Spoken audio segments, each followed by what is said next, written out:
Mass meditations, sex slaves, and the next march. Plus This Day in History with Charlie Chaplin's Body and our Song of the Day by Presentable Corpse. On your Morning Monarchy for March 2nd, 2017, I'm James Evan Pilato for MediaMonarchy.com. Welcome to wherever, whenever you are in the world for media brought to you by you. We are brought to you by you. Since 9/11/05 we've been. And a huge thanks to everybody who goes to MediaMonarchy.com/support to give us that support that we need. People like Joe W. This is my favorite thing. I actually mentioned this on the latest episode of New World which just got published in the last couple of hours. Less Americans own TVs since New World Next Week started. I love seeing 2 emails in a row. One that says, Joe W. canceled his PayPal. And I go, ah, shit. And then the next email says, Joe W. set up Patreon. And moved from PayPal, but they even bumped up their monthly support. Huge thanks to Joe W. and Santi C., our latest patrons on patreon.com/MediaMonarchy. And a huge thanks to Dennis and David S., Will H., Frank M. They give us those zeros and ones via PayPal. Huge thanks to them. PayPal.me.MediaMonarchy, or rather .me/MediaMonarchy. All those URLs, all those things are all at MediaMonarchy.com/support, just like our P.O. Box, 12182, Portland, Oregon, 97212. Derek P., he sends us a check every month. It's awesome. Hugely appreciated. And, of course, there's always the cryptocurrency going through the roof. It's called Bitcoin, and we're over there as well. And you can find the QR code and the gigantic string of numbers and letters that is our Bitcoin address that you can give us that little bit of cryptocurrency. As I say, if you can give a little, I can give a lot. And a lot means 2 hours live every day. An hour of news in the morning, an hour of music in the afternoon. Each day on your Morning Monarchy, we tend to focus in on a different subject. As you might know, Monday's world news, Tuesday's tech, Wednesday is health, Thursday is the strange. And I know it's a lot of folks' favorite day. And I sort of go, yeah, it's probably a little bit of my favorite too, but I guess I wonder why. It's because it's just the most balls out insane. It's the deepest the rabbit hole may go. It's where we will entertain and discuss some of all the strangest things going on under the sun, as in some ways there's nothing new under the sun, as the saying cliche goes. But I'm glad you're here. A couple minutes after 9 a.m. Pacific time, coming to you, as always, from the MediaMonarchy.com studios. We are glad you're here. Let's glance at the breaking lamestream news. Ben Carson, outsider with no government experience, confirmed to lead HUD. So exclaims the Washington Compost. They are freaking out. Now remember what the Washington Post says, democracy dies in darkness, except when it's their editorial head sneaking away to Bilderberg, of course. Bush says he didn't mean to criticize Trump. Pimping his new book, Portraits of Courage, a commander-in-chief's tribute to America's warriors. Again, we've talked about these paintings in the past and the bizarre kind of, I don't know, it's strange. Hey, I sent a bunch of boys and girls to die, but now I paint paintings of them, so I can think about their pain. Sounds kind of ritualistic to me. Snap Incorporated is about to enter the market in the most hyped tech IPO of the last few years. Again, never had a Snapchat account and don't really give a shit. Obama administration rushed to preserve intelligence of Russian election hacking. Again, you got to love the exposure of the phony left-right divide. Oh my God, it's the commies are going to get us? I thought the left all thought that was insane McCarthyite paranoia. U.S. jobless claims near 44-year low as labor market tightens. Now, again, that's claims. Those are people actively being involved in the rigged economy. Wendy's unleashing 1,000 kiosks. Minimum wage massacre. We also talk about that on the latest episode of Your New World Next Week. My tabs runneth over, my friends.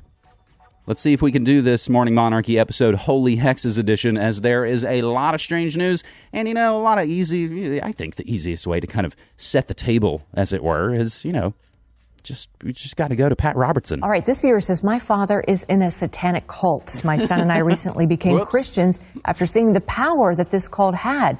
The cult has put curses on my son and I, and the spirits have attempted to attack us. Can the spirits hurt us if we are both Christians? The Bible says a curse causeless cannot lie. And that can't rest on you. Some demon power, they try to curse you, but in the name of Jesus, you take it back. And I might add, I read that a bunch of witches has gotten together to put a curse on Trump. And I think the Christians need to be praying for him to defend him, but at the same time send those curses back where they came from.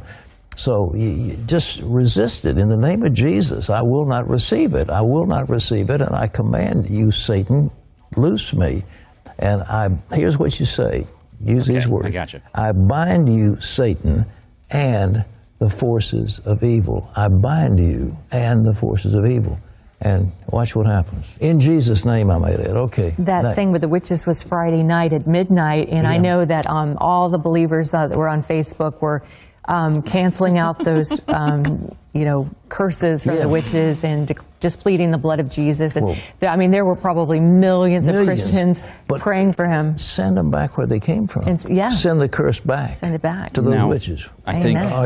I think if you were doing it via Facebook, I think Mark Zuckerberg actually takes a percentage of those prayers. So there was a little bit of a loss in the pushing it back. So let's expand on that. All those witches, please tell me more. All right. Kathy says, why do so many hate President Trump and say everything he does is bad? I voted for him and believed he would make America great again, and he's already done that in many ways. So what is your answer as to why so many people do not support him and want him out? There's a desire on the part of some, and I think it's satanic, it really is spiritual, to destroy America. America is the great hope of the world. If America goes down, the lamp of freedom goes out, for there's no other champion of freedom anywhere in the world. That's not saying much, Pat. We would be engulfed in chaos. No. And so we were heading that way. Obama was bringing it on, another 4 or 8 years of Obama-style government, and we would have been consumed with the socialist mentality, and the freedom that we've enjoyed would be blotted out. So God gave us a reprieve, and this thing is spiritual. It really is spiritual.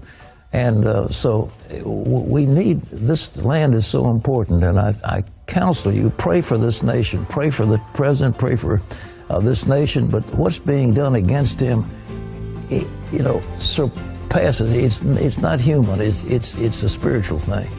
They're giving him the the hook music. It's like, and wrap it up, you're about done. Unfortunately, he's partially right. There are portions of what he says that's kind of correct. Calling all believers indeed. Now, we talked about the draw of the occult. We talk about that a lot on these shows. The other important note I see on the chat, which makes a really good point, getting people into witchcraft via Trump hate. And your friends, your well-meaning liberal friends who, of course, didn't do shit for the last 8 years, they're all very angry. They're all very agitated. And they're all up on Facebag, bloviating. Now, someone who took part in this ritual, I know she's a super weirdo. I know she's connected to the Laurel Canyon shit. I've mostly just always been in it for the music. I like weepy, dramatic torch songs and chamber pop. Lana Del Rey joins effort to defeat Trump with witchcraft. She joined a nationwide occult effort that seeks to remove President Donald Trump from office through the power of witchcraft. This coming from the fantastic news source called Rolling Stone. Last Thursday, 1 week ago, Del Rey mysteriously tweeted, quote, at the stroke of midnight, February 24th, March 26th, April 24th, May 23rd. Ingredients can be found online, end quote. While early speculation wondered whether the tweet had something to do with her upcoming LP, which she's already released a new song called Love, which we've played for you here on the shows. Those 4 dates aligned with the lunar calendar's waning crescent moon ritual dates. Occultists note that on those 4 dates, practitioners of witchcraft would congregate for a mass ritual that would, with the hope that their efforts resulted in Donald Trump's removal from office. And again, you're going to get Mike Pence, which might be the plan all along. A representative for Del Rey confirmed to Pitchfork that the singer's tweet was in support of those efforts, with the necessary ingredients including an unflattering photograph of Trumpery, a small bowl of water, a small nail, a tiny stub of an orange candle, and, of course, a Tower tarot card. The participants with the hex...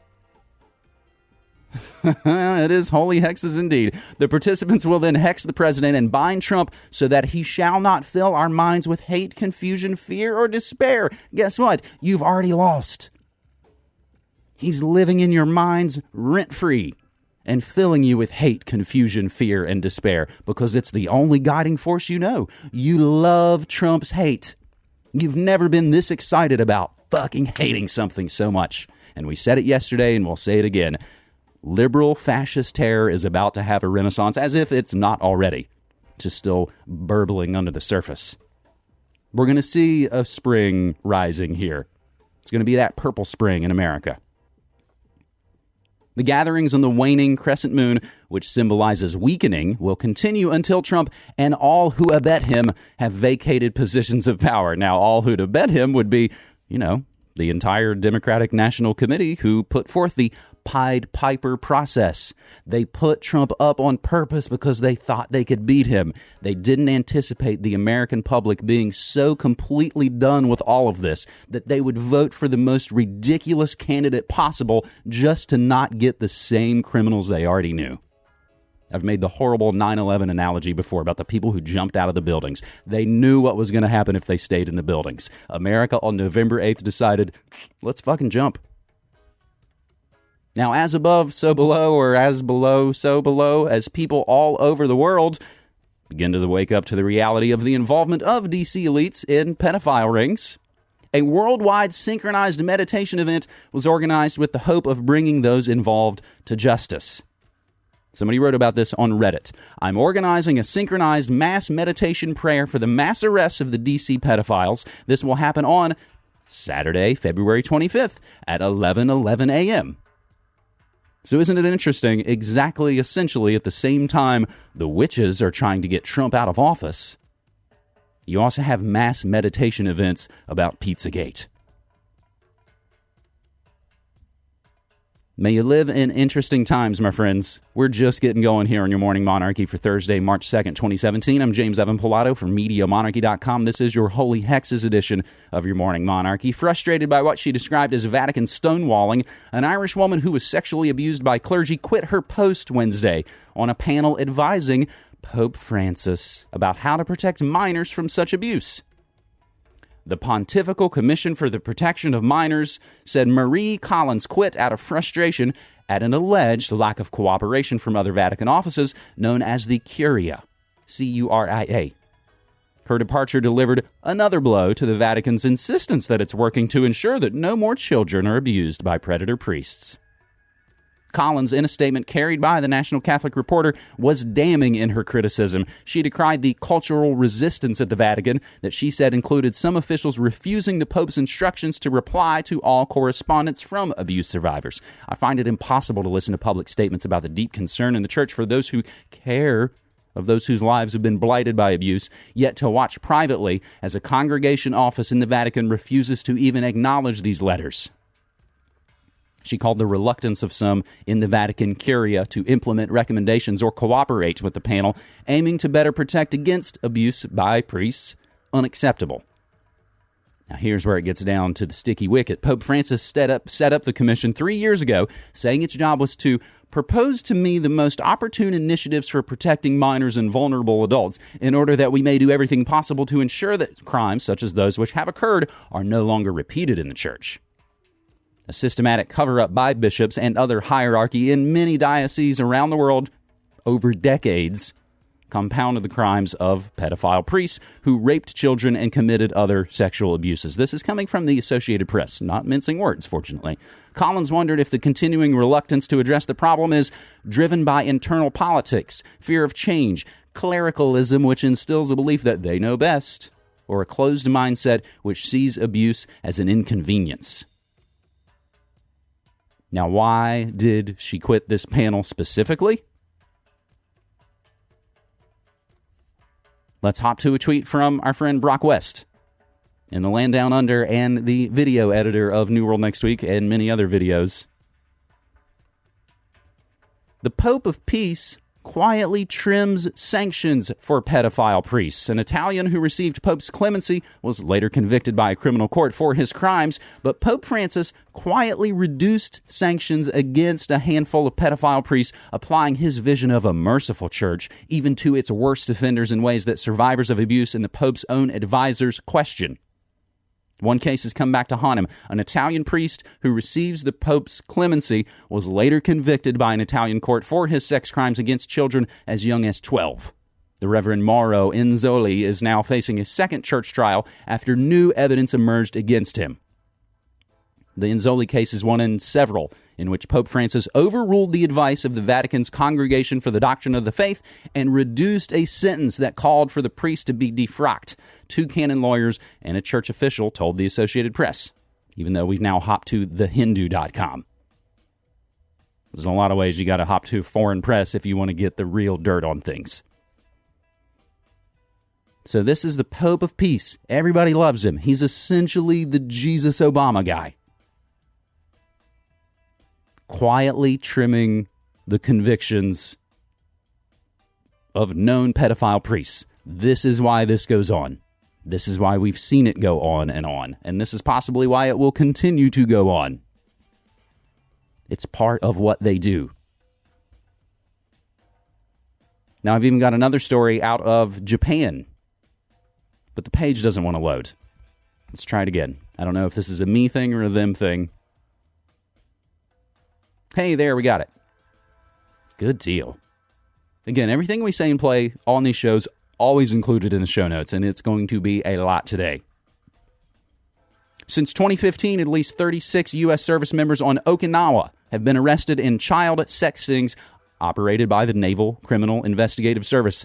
Those detained have belonged to all branches of the military, with Marines in the majority, and their ranks have ranged from private to lieutenant colonel. Typically, they've received sentences of between 2 to 3 years in military prison, and upon their release, they will be required to register as sex offenders in the United States. Details of the operations were revealed by 2 American lawyers, Timothy J. Bilecki and Stephen H. Carpenter, Jr., who've represented some of the service members arrested. Both lawyers have criticized the methods employed by the U.S. Navy's law enforcement agency. According to Honolulu-based Bilecki, in the operations, NCIS agents task female sailors with posting messages online, including in the personal section of Craigslist and on the Whisper messaging app. After being contacted by service members, the sailors pose as bored young women, engage in sexually provocative chat, and at some point during the conversations, they describe their ages as 14 or 15 years old. NCIS agents arrest the service members when they go to meet the females in person, either at a house temporarily leased to NCIS within Kadena Air Base or an ice cream shop in American Village. That's capitalized. American Village, a popular tourist area in Chattantown. The operations have been nicknamed To Catch a Predator due to their similarities to the contentious NBC reality TV show that aired from 2004 to 2007. Basing his estimates on U.S. Marine Corps records, Bilecki says the Okinawa operations have netted at least 36 service members, but he believes the actual number may be as high as 50. Contacted by the Japan Times, which is where we're grabbing this story, the NCIS declined to comment on the operations, saying it does not discuss the details of ongoing investigations. Now, I suppose you could make the weak argument that this is entrapment, and they never would have done this if they weren't pulled into it. There's a lot of entrapment to go around. There's a lot of blackmail to go around. That, in some ways, gets to the heart of the pedophiles. Franklin cover-up, Epstein, Sandusky, on and on and on. It gets them in the system full sail. No stopping it. You can blackmail politicians. You can blackmail your soldiers, which I would argue are essentially the same. So as we were wandering around doing our bit of hashtag pedophiles investigations, and that's basically the hashtag we've been using more often, the much beleaguered Pizzagate, however, apparently has its own wiki page. Now, not the Wikipedia we all know, but there are these services that let you build your own wiki. A wiki, just like a blog or a podcast, is a generic term for something. A wiki is an open, edited site. You all get to add the information that you know. That's what's great even about Discogs, the music site. You can add the information about the albums and about the releases and about the pressings. You hope that people involved are really passionate and knowledgeable, and that's why they're in there, and that's why they do the stuff. It's in the tweets. Pizzagate.wiki. /main_page. It's massive. It's huge. I don't know how long they've been working on it, but it's filled with information and filled with entries, as though they've been working on it for a very, very, very long time. Again, that's pizzagate.wiki. I was just not only surprised of its existence, but also surprised of how much information it does actually have on there. Now we don't go down satanic and all of that. It may in some way be in the minds of those involved.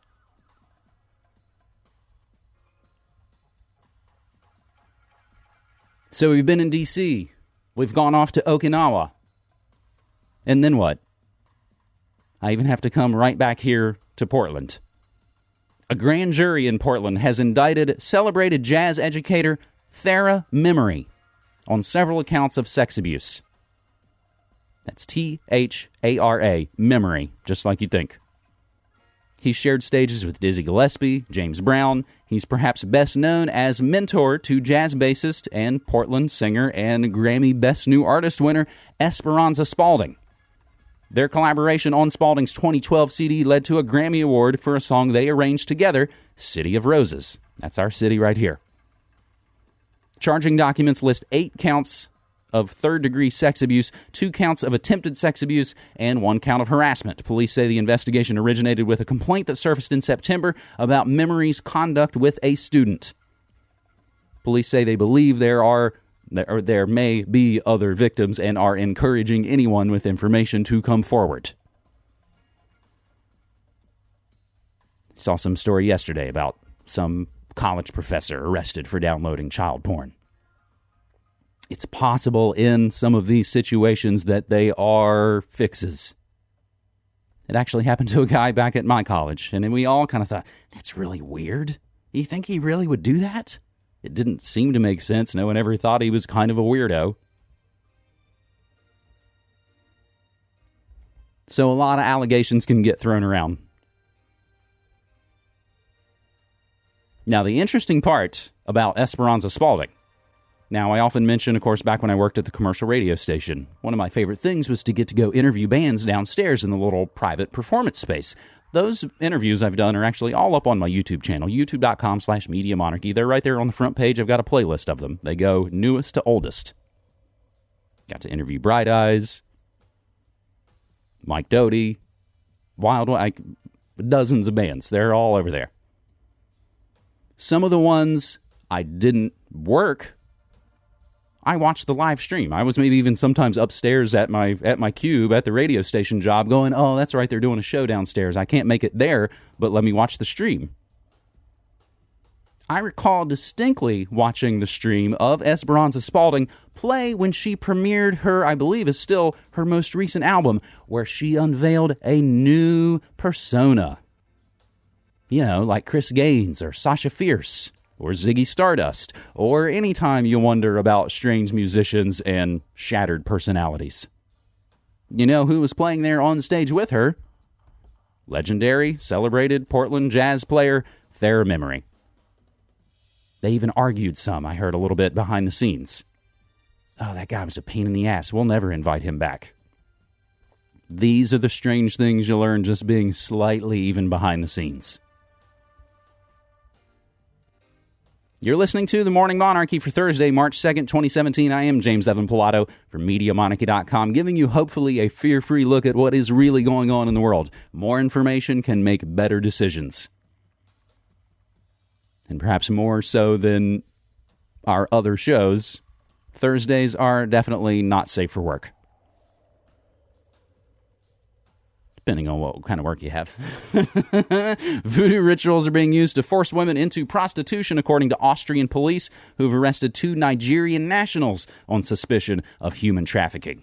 The 2 suspects, one male, one female, are considered leading members of a criminal organization, were arrested by Austrian authorities in Vienna and accused of engaging in the international sex trade. Police spokesman Johann Baumschlager said Tuesday that at least 10 young Nigerian women were forced into the sex trade, in part by a voodoo priest who made them submissive through certain rites. The women worked as hairdressers in their home country. The victims had been intimidated and threatened with death if they did not comply with the organization's orders. Baumschlager revealed that the women were told they each owed $50,000 to cover the cost of their move to Europe and that they needed to work off their debt through prostitution. The women hardly had any money left to provide for themselves. The pair who were arrested are not being named due to Austrian privacy laws, but the man is reportedly cooperating with police while the woman denies the allegations. And, of course, that's going to be some classic divide and conquer, and they're both going to roll over on each other, and they're both screwed. Last year, 6 refugee women from Nigeria were rescued by Austria's anti-human trafficking force after being sold into forced prostitution. The women reportedly believed that they were under a voodoo curse and were particularly submissive for fear their families would suffer the consequences. Voodoo, a religion of West African origin, is based on animism, but also borrows some elements from Catholicism. Worshippers believe in the power of spirits and often perform rituals to them. And isn't this the part to take away? The women believed they were under a voodoo curse. I mean, that gets into some Clyde Lewis shit. Now I forget the term. But if you think you're sick and dying, you're going to be sick and dying. And that's what the powers that shouldn't be love to tell you. Now, what did we talk about when we were going through our anxiety and home issues in these last few weeks? You're not made to be a weak-willed weenie. We are strong and powerful of sound minds. Lauren Coleman has a ton of posts in these last several days, and I will not include all of them. Shots fired during French President Hollande's speech. When is an assassination attempt not an official assassination attempt? Apparently, when the shots are fired from your own security detail, like a scene from a modern conspiracy movie, President Francois Gerard Georges Nicolas Hollande was in the middle of a speech to inaugurate a new fast train line in the western town of Villeneuve when a shot suddenly rang out. The speech was briefly interrupted and commotion ensued. As it was revealed, a police sharpshooter had accidentally fired his weapon during a speech, injuring at least 2 people. Despite the shot, once a security team concluded he was not in imminent danger, France's socialist leader continued talking, saying at one point, "I hope it's nothing serious." The Parallax View is a 1974 American political thriller film directed and produced by Alan J. Pakula and starring Warren Beatty. The plot centers on a TV newswoman who is one of many witnesses to the public assassination of presidential candidate Senator Charles Carroll atop the Space Needle. Warren Beatty? Have we seen Warren Beatty in the news very much lately? These are the strange syncs going on and on and on, and we will actually return to a little bit of the other copycat effects coming up a little bit later on this Holy Hexes edition of Your Morning Monarchy. This just in, swastika-covered photo album found in Eva Braun's bedroom drawer reveals never-before-seen shots, that's right, of Adolf Hitler chilling and greeting fellow Nazi chiefs. The collection was seized as a souvenir by a British wartime photographer who entered Hitler's Berlin bunker. The photo album was sold in the 1980s and was recently bought by another collector who is putting it up for auction. A Russian soldier used his bayonet to force open a locked drawer next to Eva Braun's bed to find the album. It contained candid snaps of Adolf Hitler reading at his mountaintop Berghof Nazi headquarters during World War II. Other Nazi chiefs, including SS Death Squad boss Heinrich Himmler, are pictured smiling for the camera. Auctioneer Tim Harper saying he is 100% sure it came from Hitler's bunker. So these are kind of fascinating. Again, anytime we can uncover things that have been previously covered, it's always going to be interesting. And there are quite a bit of photos here that you can scroll down. And of course, this comes from the Daily Mail. And again, everything we say and play will be included in the show notes, and you can find these articles and you can find these photos. I'm sure you've seen the stories as well, and you've heard the hype, and you've heard the words coming out of President Trump's mouth.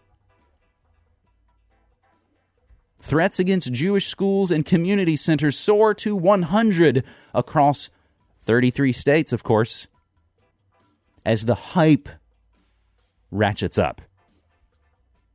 Now, as we often point out, and as we even mentioned on this brand new episode of New World Next Week, oh, that's right, the feds were running New Jersey's nastiest prostitution-run gang hole. in the DEA, when we basically talk about Pablo Escobar worked for the CIA. That's our lead story on the latest New World next week. You find out in those situations, oh, that's right, it was the feds that were running that FBI KKK group in Florida. And so when you hear all these stories, when you hear all these hypes, when you see the stories of, oh, something was painted, a church got burnt down, said fuck Trump, and then you find out, oh, it was a black guy that did it. Classic false flags, you guys. Lakeville South High School in Lakeville, Minnesota has swastikas and hail to the whatever it says on the door, terrible graffiti. And then what comes out? School officials say a student of color with significant special needs is behind the racist graffiti found this week in bathroom stalls at Lakeville South High School in Minnesota. The student, who has not been identified, will be subject to a district disciplinary action, according to a statement from the school officials. The student's parents allowed the district to disclose the student has special needs and that he was non-Caucasian. Another classic false flag. And we can hear right from the chat from people who know Lakeville is a shithole. You heard it here first.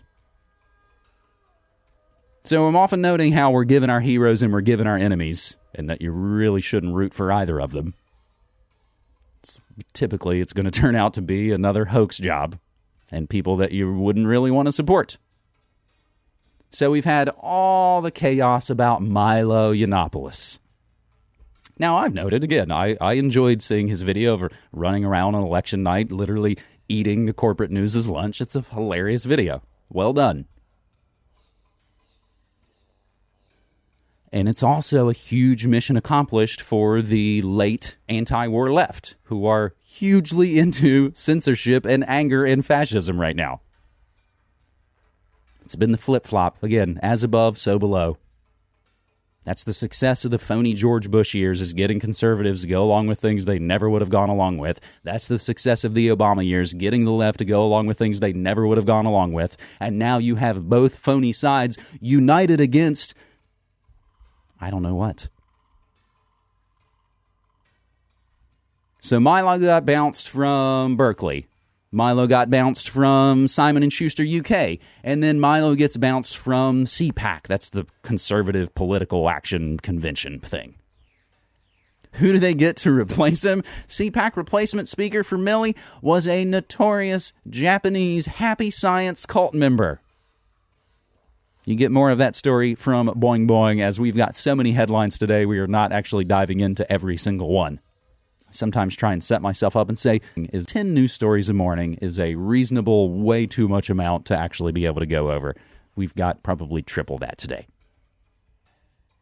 Now, as long as we're talking about your angry, lefty, liberal friends saying and doing things they never would have done 5 years ago, mostly because they weren't paying attention, moral outrage is self-serving, say psychologists. When people publicly rage about perceived injustices that don't affect them personally, we tend to assume this expression is rooted in altruism, a disinterested and selfless concern for the well-being of others. But new research suggests that professing such third-party concern, what social scientists refer to as moral outrage, is often a function of self-interest, wielded to assuage feelings of personal culpability for societal harms, or reinforce, to the self and others, one's own status as a very good person. Outrage expressed on behalf of the victim of a perceived moral violation is often thought of as a pro-social emotion rooted in a desire to restore justice to fighting on behalf of the victimized, explained Bowdoin psychology professor Zachary Rothschild. That's right, spelled exactly the same way. Ding, ding, ding. Extra points for that shit. And University of Southern Mississippi psychology professor Lucas A. Kiefer in the latest edition of Motivation and Emotion. I guess I haven't started my subscription to that one yet. Links in there for you. Yet this conventional construction, moral outrage, as the purview of the especially righteous, is called into question by research on guilt, they say.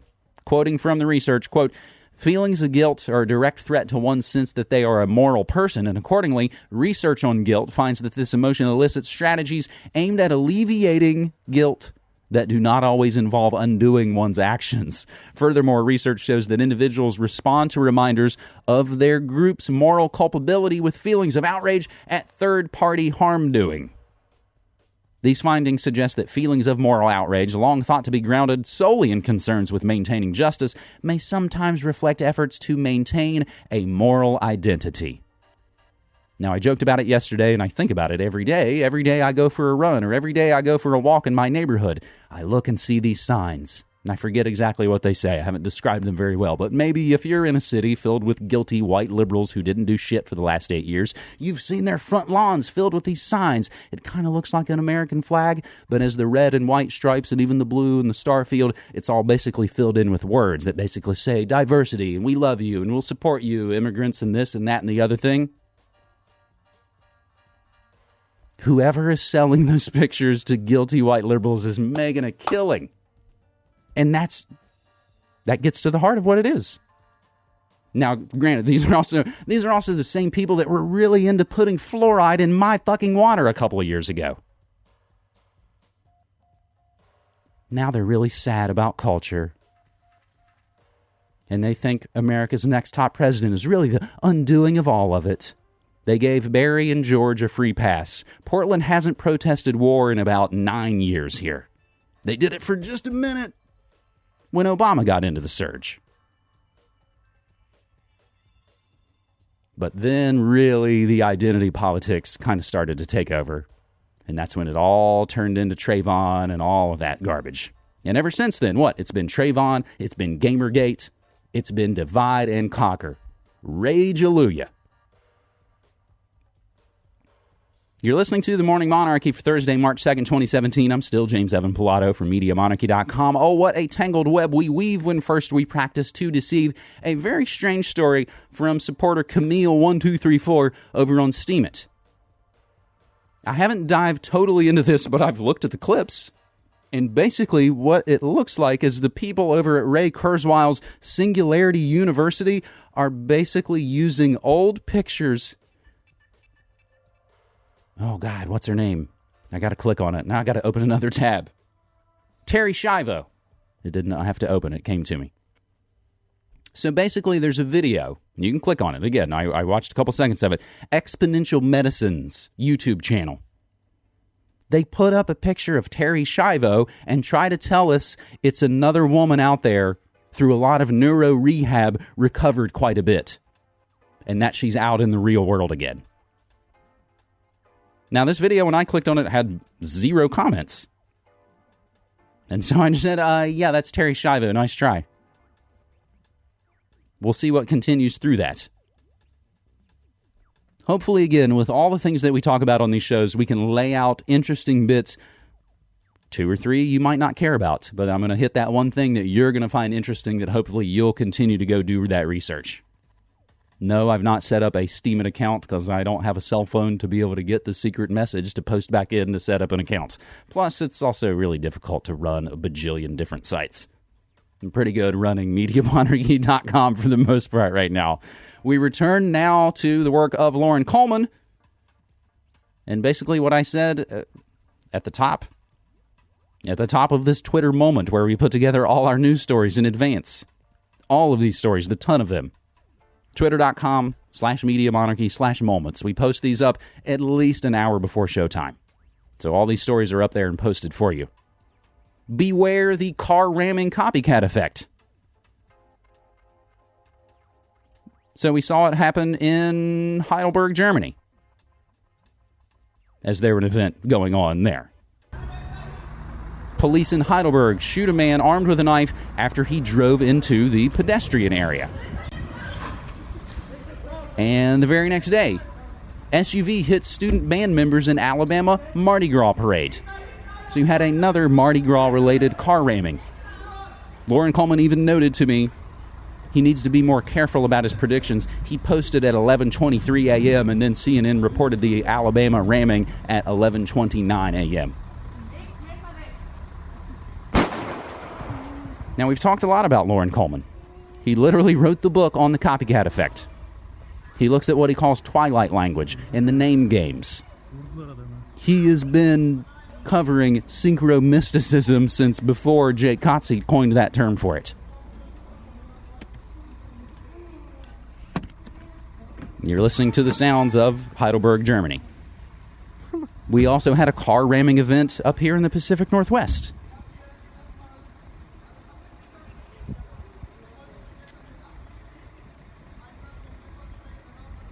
Let's try and do the home stretch here on your Morning Monarchy.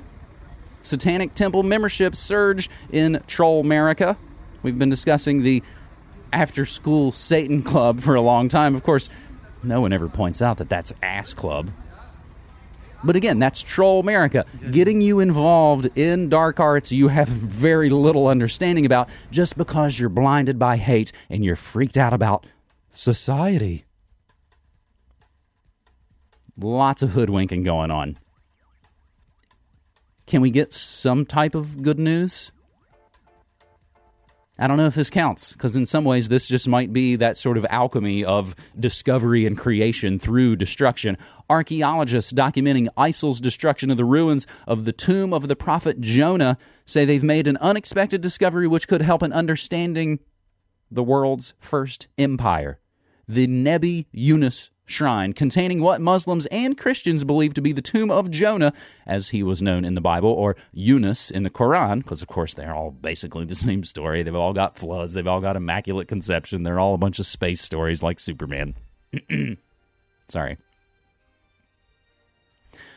The shrine was blown up by ISIS, or ISIL, or whatever you want to call the Al-Qaeda arm, funded and trained by the West, to, of course, get into the proxy wars against Russia. That's who it's all ultimately about.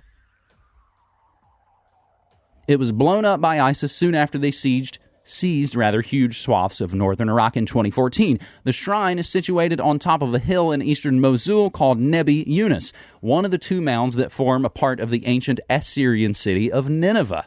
The Iraqi army retook the area from ISIL just last month, revealing the extensive damage wrought by the jihadists. But local archaeologists have told The Telegraph that ISIL also dug tunnels deep under the demolished shrine into a previously undiscovered and untouched 600 BC palace. Limited excavation was carried out by the Ottoman governor of Mosul in 1852, which was revisited by the Iraqi Department of Antiquities in the 1950s, but neither team reached as far as the palace. It's the first evidence of ISIL's use of tunneling in ancient grounds in their hunt for artifacts to plunder. Inside one of the tunnels, Iraqi archaeologist Layla Salih discovered a marble cuneiform inscription of King Esarhaddon, thought to date back to the Assyrian Empire in 672 BC. Previously untouched 600-year BC palace discovered under shrine demolished by ISIL in Mosul. So had they never destroyed this, we would have never discovered this. As above, so below. Let's get stranger as we start to wrap up our headlines. Rachel Dolezal, former NAACP leader who claimed to be black, is now unemployed and on food stamps. Nobody loves her, everybody hates her, and she can't get a job. This is, again, troll culture. Blacktress wants to punch white women that support Black Lives Matter. Oh, that's right, Leslie Jones. You know, you're, again, idiot left friends who still watch Saturday Night Live. They love this crap. You know, she did some stand-up the other day where she said, quote, "If I see another 45-year-old white woman from Williamsburg saying Black Lives Matter, I'm going to punch you in the mouth," end quote. That's another fantastic story to share with your white friends, your guilty white liberal friends on Facebag. Show them quotes from people that say, "I'm going to punch you, you stupid, idiot, white, guilty person." Jimmy Kimmel joked about Scientology at the Oscars. Again, this would be something that never would have happened in the past. We don't have time for your clip there, Jimmy Kimmel, but it will be included in the show notes because I want to talk about the late, great Bill Paxton. He died on Saturday, February 25th, a day before the Oscars were handed out. He's from Fort Worth, Texas. He's been in The Terminator, Weird Science, Aliens, Game Over, man, Predator 2, True Lies, Apollo 13, Twister, Titanic, and of course Big Love and Hatfields and McCoys. On the film front, Paxton's known final film role that we know about, He plays Emma Watson's dad in The Circle, which is the Tom Hanks Facebook cult movie coming out on April 28th. One of his famous sync moments, Paxton's, the photo. Up above the crowd. Bill Paxton being held aloft above the crowd before President John F. Kennedy emerging from the Hotel Texas on November 22nd, 1963. This was in Fort Worth, 3 hours before the president would be shot in Dallas. These are the King Kill memes that we are tracking. R.I.P. Bill Paxton. R.I.P. to Daryl the Magician, who was found dead in a closet at Disney's Hollywood's Magic Castle. I don't know if this was part of Club 33 or not. Illegal fundraiser for the Clintons made a secret tape because he feared being added to the Clinton body count. Johnny Chung gave secret testimony while in fear of his life. And these are the connections that we seek to expose, and one last one for you. Here's the left's next great idea for bringing down Trumpery. Another women's march, which means another public instance of Trump hate, shouting slogans and 2 minutes hate, mistaking it for constructive politics. What progressive needs to defeat Trump is outreach, but all they have is outrage. It's coming from the New York Post. So get this. On March 8th, next Wednesday, organizers seem to be aiming for a different vibe than the librarians and pussy hats element that made the first Women's March so adorable. Instead of milling around Washington, organizers have in mind a general strike called the Day Without a Woman. In a manifesto published in The Guardian on February 6th, the brains behind the movement are calling for a new wave of militant feminist struggle. That's right, militant, not peaceful.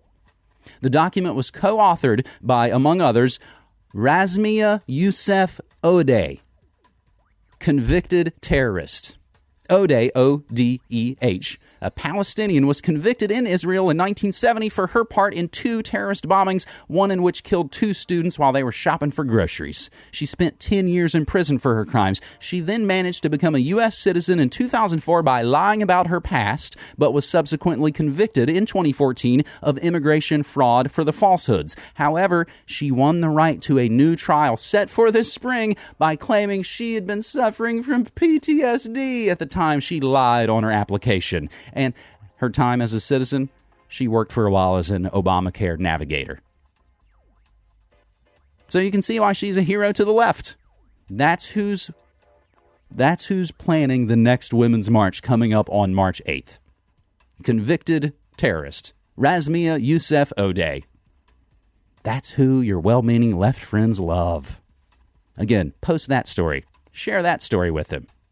I know you're probably not sharing many stories at all in these cases, but these are the ones you probably should post. You can get all of those stories we put together on our Twitter Moments, twitter.com/MediaMonarchy/moments. If you get there ahead of the showtime, you can see all the stories that we're going to discuss. And holy moly, if you really just want to go down the apeshit rabbit hole, all the other stories that we didn't include, #HolyHexes. It's got all the crazy-ass murder and mayhem and just unbelievable things that I don't include here on the show. If you like these Thursday shows because they're crazy, look at #HolyHexes on Twitter, and you might actually change your mind. We're going out with brand new music from George Elbrecht. I love him from Lansing Drayden. I love his work in violins. He's back with a new project called, appropriately enough, Presentable Corpse. And we'll get to that corpse in just a few minutes. But right now, it is this day in history. March 2nd, 1791, long-distance communication speeds up with the unveiling of semaphore machines in Paris. 1892, Queen Victoria narrowly escapes an assassination attempt by Roderick McLean in Windsor. 1901, the United States Steel Corporation is founded as a result of the murder and executions between Carnegie Steel and Federal Steel. 1933, King Kong opened at Radio City Music Hall on this day. 1946, Ho Chi Minh elected president of North Vietnam. March 2nd, 1962, Wilt the Stilt sets the single game scoring record in the NBA with 100 points. 1975, Linda McCartney arrested for weed. Paul was driving but didn't get charged. And talk about a presentable corpse. On this day, March 2nd, 1978, grave robbers steal Charlie Chaplin's body. March 2nd, 1978, Charlie Chaplin's body was stolen from a cemetery in Switzerland. Chaplin's widow, Una, now that's Una, not Ula, Star Wars reference, she received a ransom request for $600,000 but refused because, it's a dead body. Screw you and your ransom. After 5 weeks, police arrested 2 Eastern European auto mechanics who led them to the body, which they had buried in a cornfield. The thieves claimed financial hardship was their inspiration for the goofy-ass crime, and Chaplin was reburied in a concrete grave to keep him the hell in place. This day in history, March 2nd, 1983, compact discs and players are released for the first time in the United States and other markets. They had previously only been available in Japan. March 2nd, 1990, Nelson Mandela is elected deputy president of the African National Congress. I had never gotten into the Mandela thing, as I've told you before. I recall distinctly watching on a Sunday morning because I had to go to church. And, of course, always when you got to go to church, oh, no, there's this thing on TV I want to see. Nelson Mandela walking away from the prison. He started out in the far distance as he and the crowd slowly approached the camera. And I knew, even watching it as a little kid, I was like, oh, this is a big thing. This guy's been in prison forever. This day in history on MediaMonarchy.com. That's right, we've been online since 9/11/05. 11,000 plus articles, interviews, episodes, and so very much more. Posted to Media Monarchy March 2nd, 2007, Giuliani to run for president of 9/11. At a well-attended rally in front of his new Ground Zero headquarters, former New York City Mayor Rudy Giuliani officially announced his plan to run for president of 9/11. My fellow citizens of 9/11, today I will make you a promise, said Giuliani during his 18-minute announcement speech in front of a charred and torn American flag. As president of 9/11, I will usher in a bold new 9/11 for all. Yep, that's back when the Onion used to be good, before they were owned by the very powers that they used to satirize. As is the way of things. Selling out again, remember, that's the big American dream. Put all your blood and sweat and tears and a lifetime of work into something that you'll turn around and sell to multinational corporations. We're not going to do that. Spoiler. Celebrating birthdays today, March 2nd. Sam Houston, out of Tejas. And the Kurt Weill, not the new, younger rock guy. The German-American pianist and composer that died in 1950 that was born on this day in 1900. Kurt Weill would have been 117 years old. Director Martin Ritt, born on this day. Desi Arnaz, Jennifer Jones, also Mikhail Gorbachev. Simpsons guest star Tom Wolfe, and also John Irving, both on The Simpsons. It's also Lou Reed's birthday, Rory Gallagher's birthday, Karen Carpenter's birthday, Lorraine Newman, Russ Feingold, Dale Bozzio, John Bon Jovi, Daniel Craig. Oh, shit. Now some British assassin's going to kill me. Method Man, who will be coming here to the Pacific Northwest very soon this summer, playing with Snoop. I just saw the announcement yesterday for Mount Cushmore. And yes, born on this day, March 2nd, Chris Martin. As we've often noted many, many times, it went Radiohead, and then it kind of went to Travis, and then you get to the bottom, you get to the lowest common denominator, you get to Coldplay. They will not be featured on our daily DJ set at noon. You get our news in the morning, our music in the afternoon. They are two great tastes that taste great together. If you're only listening to one show and not the other, you're kind of missing half of it. They synchronistically work together really well. And, of course, the music show is just fun. So there will be no Coldplay, but there will be a ton of new music, and it will begin again with a cassette tape. Now, typically, we always begin your daily DJ set at noon with a piece of vinyl. This shortened week, Wednesday, Thursday, Friday, we're beginning with cassette tapes sent to us by the indie label out of Brooklyn called Archaic Revival. Yesterday was crazy doom metal. Today is actually going to begin with a big 10-minute long ambient piece. Then Friday we'll be back to some more doom metal out of Brooklyn from Archaic Revival. That's coming up in about 2 hours on your daily DJ set at noon. And again, if you got a friend who digs this, share the word. If you are a subscriber, hopefully you got our newsletter yesterday that I sent out. It's got exclusive photos, and it's got a reminder and a highlight of all the other work that we've been doing. You can also tailor your Media Monarchy experience. You can actually just get the feed. You just like the food show, just get the feed for Food World Order. You just want the music shows, you could just subscribe to that. You can customize your Media Monarchy experience. So if you got friends who are huge music fans and who are maybe a little reticent to get into crazy news, give them the music show. It'll be that stealthy way we sneak it in on them. I'm super excited because I'm working on actually getting an interview with George Elbrecht. Indie band Lansing Drayton I've loved since back in my university radio station. He was then in a band called Violins. Then he worked behind the scenes with Ariel Pink. But now he's got a new project he's calling Presentable Corpse. And he's got the brand new 7-inch, which of course I bought because I support this music and I support the art that I dig and hope you will do the same. Don't End Up Alone from Presentable Corpse is how we're wrapping up today, and that is your Morning Monarchy for Thursday, March 2nd, 2017. I'm James Evan Pilato for MediaMonarchy.com saying thank you so very much for listening and being involved in supporting our work, and reminding you, as always, my friends, don't hate the media, become the media. Take care. If you could have anyone, would you stay? Be with me. If you could go any place, would you stay? Be with me. Cast among the water, dubious and gray. Say hold on to the blades of grass. I see no reply, minutes with perfume. You can give anything, chase me dry, don't end up alone. If you could have anyone, would you stay? Be with me. If you could go any place, would you stay? Be with me.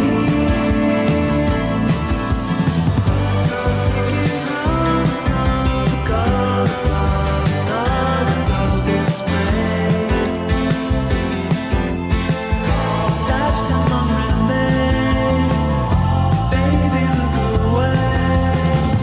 You can give anything, chase me just, don't end up alone. There's an assassin leaving a trail of victims slain. Seeking hearts lost, the God of another darkest pain. I should not complain, dig another star. The hangers on turned into peace of wise.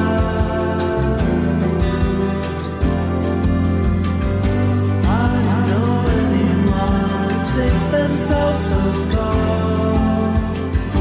I don't know anyone could take this, I don't know. I don't know anyone. You can give anything, chase me just, don't end up alone. You can give anyone a place, but just don't end up alone.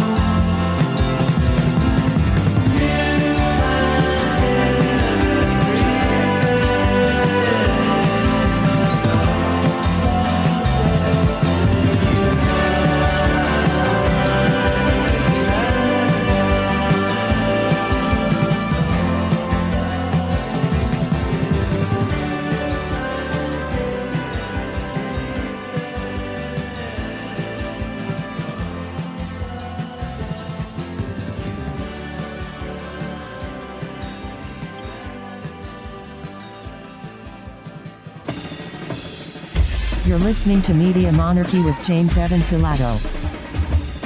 Since 2005, Media Monarchy has covered the real news about politics, health, technology and the occult, all remixed with music and media that matters. Go to MediaMonarchy.com/support and become a monthly subscriber so you can help keep independent, non-commercial, alternative media going and growing. Thanks.